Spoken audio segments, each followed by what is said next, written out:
Hi, this is a quick overview of auto-enrolment with Infrastructure 365, and we'll hopefully cover the basic setup of auto-enrolment, how each of the routines works, and the most common issues that have been logged on the support desk about them. So first we'll go in to see what the system looks at when you're running auto-enrolment. So there's a certain set of criteria that it does look at, which are in setup physical details and under options 16 and 17 for the auto-enrolment items. So in item 16, there's one in here each year it gets sent over with the payroll year-end details. So we'll go and look at the current year for year 20. So in here, it's got little bits of information. Age, the pension processing starts is 16. The auto-enrolment start age is 22. Age pension processing ends completely is 75. But then there is another matrix of details which covers the retirement age, which is different for everybody nowadays. So it will stop then. You've also got your qualifying earnings. So you've got your lower level of qualifying earnings, which for a weekly one starts at £118. The earnings trigger for automatic enrolment, which means that you have to earn £192 a week before you will be automatically enrolled onto a pension. If you earn less than 192 but more than 118, you'll be an entitled worker and you can choose to opt in if you want to. Obviously, these are ones for monthlies as well on there. So basically, when auto enrollment is when we do get questions logged on support, this page here can answer a lot of those questions. So people will be, why is this new employee of mine not being enrolled onto a pension, but they're 21, so it won't come up as an eligible job holder, but will be an entitled worker instead because the age doesn't fit the criteria. And it could be that they earn £191 a week rather than the 192. So this can answer a lot of questions if what you see on the screen when you assess your employees isn't what you're expecting. So that's quite straightforward for those there. As far as the end of the processing concerned is in number 17 for state pension ages.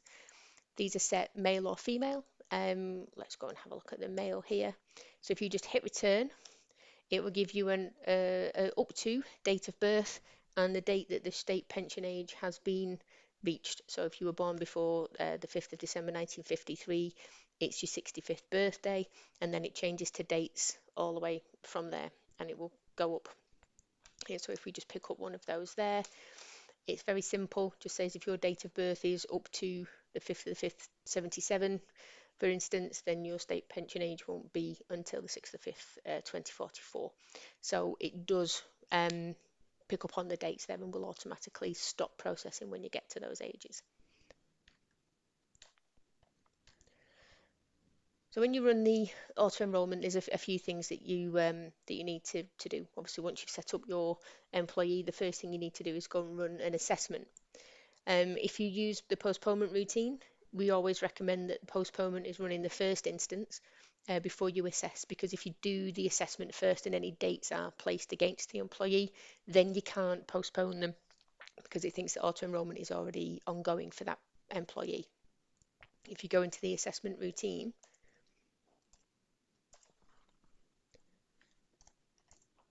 it actually says at the bottom here, important, postponement is switched on. Please make sure you have run your postponements for the pay reference period. So it does remind you in that first instance to go in and do that.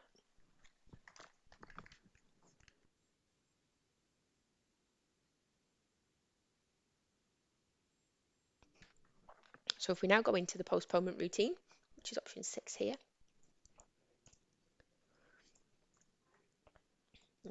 to your prompts, put in your payroll code.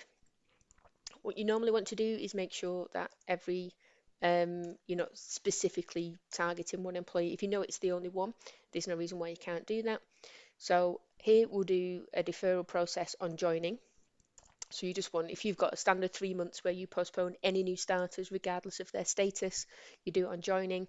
If you just want to defer anybody who's come up as an eligible job holder, you can just do those. Most people are past the staging point now. So with this data, enter the pay reference period. This will be the same for the whole thing that we run. We'll keep update as no, so we can see if anybody will be picked up by the postponement. And we'll go okay to go yes. So check in the print queue. And then we've got Terry Terrison, who started on the 22nd, which is the last date of our pay reference period. If you notice here, we've got the pay reference period. And Terry started on the day of that last one, so he will need postponing. So we can just go 3 months on from there, or whichever is your standard postponing. We'll do on joining.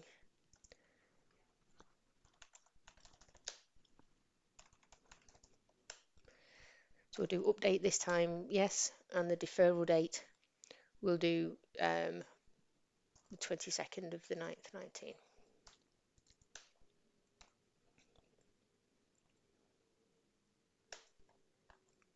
So if we just go into option 2 and have a quick look at the postponement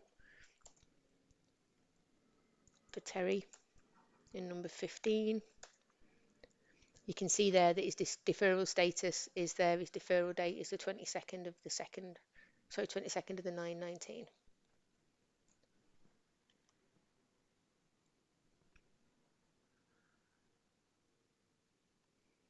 Okay, so back to the assessment routine. So when you go in and assess, you get your exclusion reports there just in case there's anybody out of the thing. Another thing that gets logged a lot on the support desk is everybody coming up as entitled workers or new starters not being enrolled onto a pension because they've come up as an entitled worker. And the one thing that is normally the answer to that question will be the fact that they run this, because you get the choice here of basing it on standard or actual pay slips. And if you run it on actual payslips, they have to have actually run the payroll first. So you have to go in and generate your payslip figures for the period that you're doing it for. So if we do it now on actual payslip, leave update as no, just so we can check it out. And we go and have a look. So you can see here that there's no earnings. So the earnings is 0 and it says entitled worker. So these wouldn't be put on a pension at all, because an entitled worker doesn't mean to do that. So you can see straight away that there are zeros where the pay should be. So there's a couple of ways you can do that. If they have their standard pay in their payroll record, you can use that. I'm going to use that now to save me having to go in and enter pay. But normally we'd say on support to go and enter some payslip figures against the employees, and that will come through fine. Just for ease and speed, I'll go for standard payslip figures.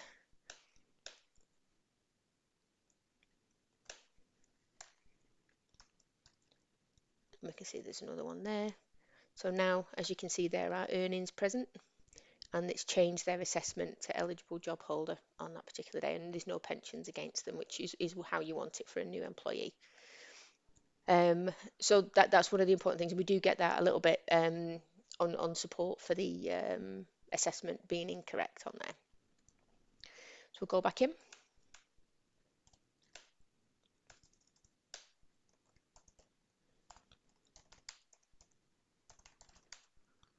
Place on standard, we'll update that this time.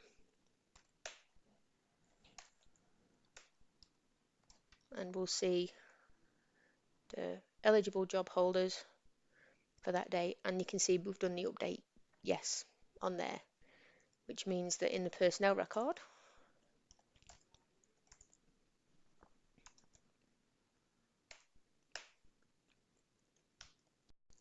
we've now got an eligible job holder date that's in there. At this point, if it was done incorrectly, if it was done as an entitled worker and the unupdated and the date stamp was in there, as nothing else has been done on the whole record, use the delete option to delete and start again.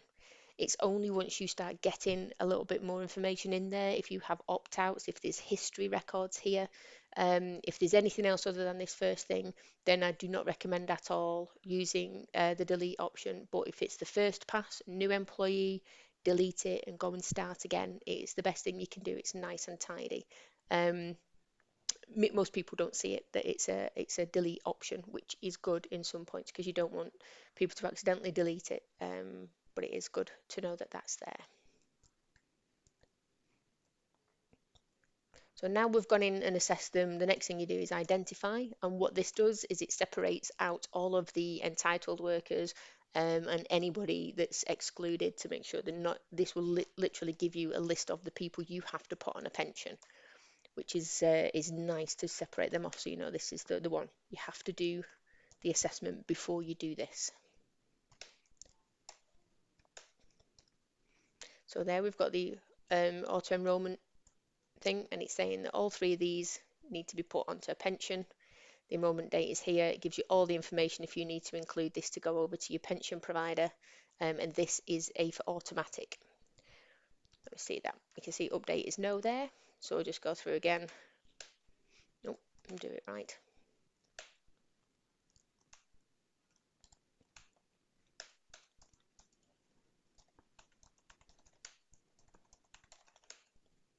Update yes. So that will give you the same report again, but with the update set to yes. So now this would have put one additional item in their payroll record. So we'll just go check that out.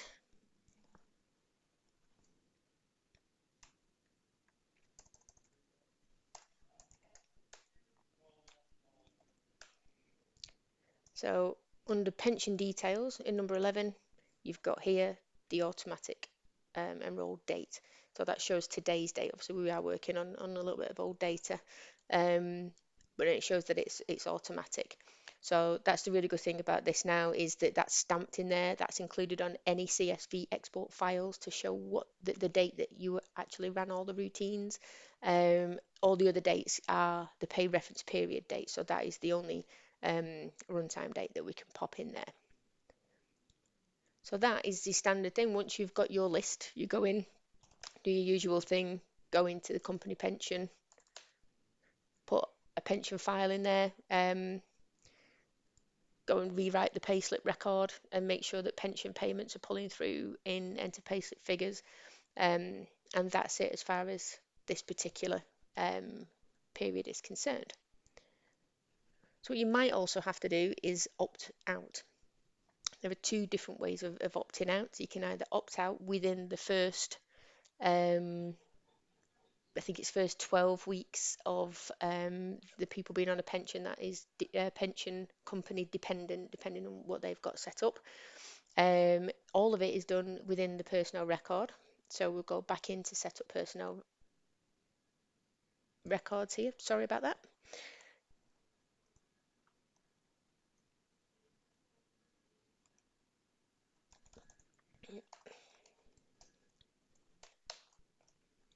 We'll pick up Mr. Bobbyson. So you go into the pension auto enrolment details here, and then into number 11 for pension details. And in here you can see that he was opted in on the 9th of the 6th, but now he wants to opt out, so he doesn't want to be on a pension anymore. So we'll go in to the opt out date there, and we'll pop in the same date.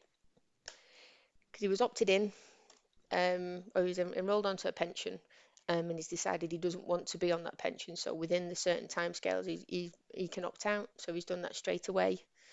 So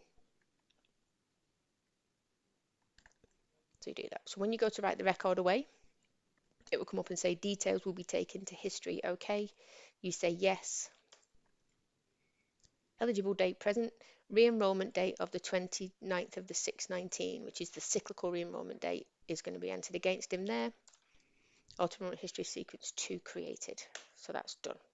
If you go back into number 15, you'll see that now there is an option 13 for history. You've got a re-enrollment assessment date up here of the 29th of the 6/19. Obviously within here, let's pick a different employee, sorry.